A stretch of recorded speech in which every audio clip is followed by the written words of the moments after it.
Good morning, welcome back to my channel. আমার চ্যানেলে সবাইকে স্বাগত আর অনেক ভালোবাসা জানিয়ে নতুন একটা ব্লগ শুরু করছি। তোমরা সবাই কেমন আছো? আশা করি তোমরা সবাই ভালো আছো। আমি তো বেশ আছি। ঘুম থেকে ওঠার পর সবার আগে দাদার চোখে পড়ে গেল একটা মোচা। দাদা আমাকে বলছে, এই দেখো কলা গাছে একটা মোচা হয়েছে। আমি বললাম, তাই নাকি? কই, আমি তো আগে খেয়াল করিনি।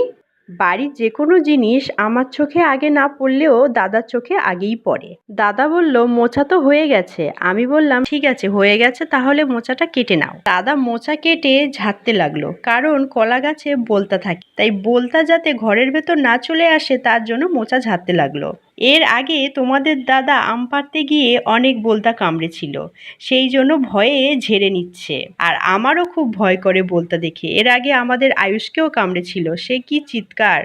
তারপর ওকে আবার ডাক্তারখানায় নিয়ে যায়, ওষুধ লাগাই, তারপর ওটাকে সারতে 1 সপ্তাহ টাইম লেগে গেছে। মোচা গাছটা ঠিক আমাদের বেডরুমের পাশে, তাই বেডরুম থেকে মোচা কেটে নিলাম। আমরা মোচা বা কলা বিছানায় বসে বসেই কাটি।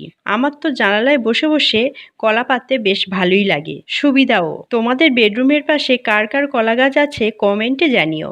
শুনেছি মোচা কাটার পর কলা গাছ কেটে দিতে হয়, না হলে নাকি বাড়ির আবার অমঙ্গল হয়। তাই দাদাকে বললাম, কলা গাছটা কেটে দাও। দাদা বলল, ঠিক আছে, আজকে কলা গাছটা কেটে দেব। তাই দাদা এক এক করে পাতা ছিঁড়তে লাগলো। প্রথমে পাতাগুলো কেটে কেটে নিচে ফেলে দিতে লাগলো। তারপর আমাকে বলল, গাছটা যখন আমি কাটবো তখন তুমি কিন্তু গাছটা ধরবে। আমি বললাম, বাবা আমি গাছ ধরতে পারবো না, ওটা যা ভারী, আমার গায়ের মধ্যে পড়লে আমার মাথা ফেটে যাবে। দাদা বলল, কিছুই হবে না, আমি আস্তে আস্তেই দেবো, তুমি আস্তে আস্তেই ধরে নেবে। দাদা মোচা গাছটা ছুরি দিয়ে কাটছিল, কিছুতেই কাটতে চাইছে না। তো আমি বললাম, ছুরি দিয়ে কেন কাটছো? করাত দিয়ে কাটো, তোমার তো করাত আছে। দাদা বললো, আমার তো ছোট করাত আছে। আমি ঠিক আছে, ওটা দিয়েই আস্তে আস্তে চেষ্টা করো। তারপরে করাত দিয়ে কাটতে লাগলো। তারপর গাছটা মুচড়িয়ে গেল, মানে কেটে পড়ে গেল। তারপর গাছ দিয়ে বেশ কিছুটা জল বেরিয়ে গেল, সেই জল আমার গায়ে আবার ছিটকে লাগলো। দাদা বলল, তুমি এখন সরে যাও। কলা গাছ কাটার পর অনেকগুলো থোড় বেরিয়েছিল। এত থোড় বেরিয়েছিল যে আমি একা খেতে পারবো না, তাই আশেপাশের সবাইকে দিয়ে দিলাম। নিজের জন্য দুটো রেখে বাকি সবাইকে দিয়ে দিলাম। এখন এই মোচাটা নিয়ে এখন রান্না করব। আগে আমি মোচাটা কেটে নেব, তারপর এটা রান্নার দিকে যাব। মোচা কাটতে তো অনেক সময় লাগবে। আজ বাজার থেকে ভেটকি মাছ আনিয়েছিলাম। ভেটকি মাছ খেতে আমাদের আয়ুষ আবার অনেক ভালোবাসে, তাই ভেটকি মাছটা কেটে নুন হলুদ মেখে আমি এখানে রেখে দিয়েছি। এবার ভেটকি মাছটা আমি ভেজে নেব। দেখাই, পুরো লাল হয়ে গেছে। গাছের মোচা, জানি না লাল হয়ে গেছে এরকম হবে, তবে এটা সিদ্ধ হয়ে গেছে। এটা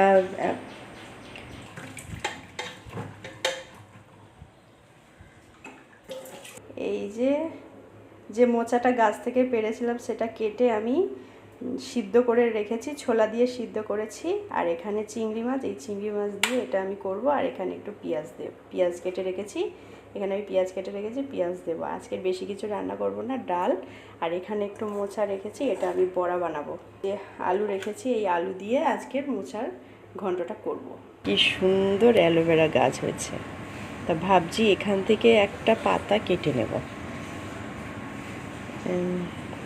এখান থেকে একটা পাতা কেটে নেব, নিয়ে আমি এটাকে চুলের মধ্যে লাগাবো। দেখা যায় কতদূর কি হয়, তোমরা দেখতে থাকো।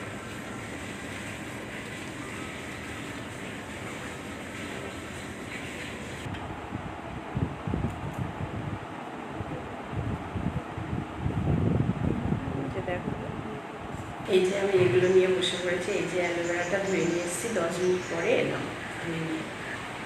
এই যে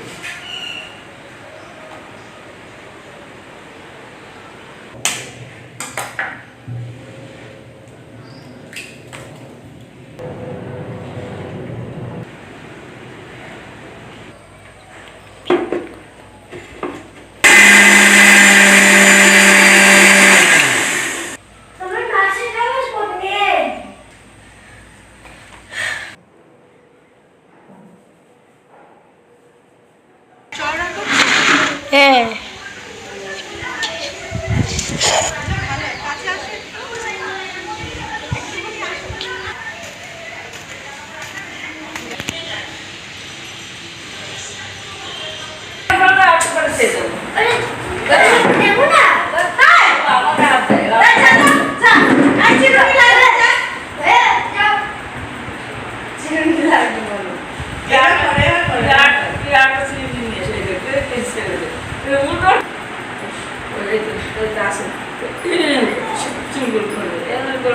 ছেড়ে গেছে।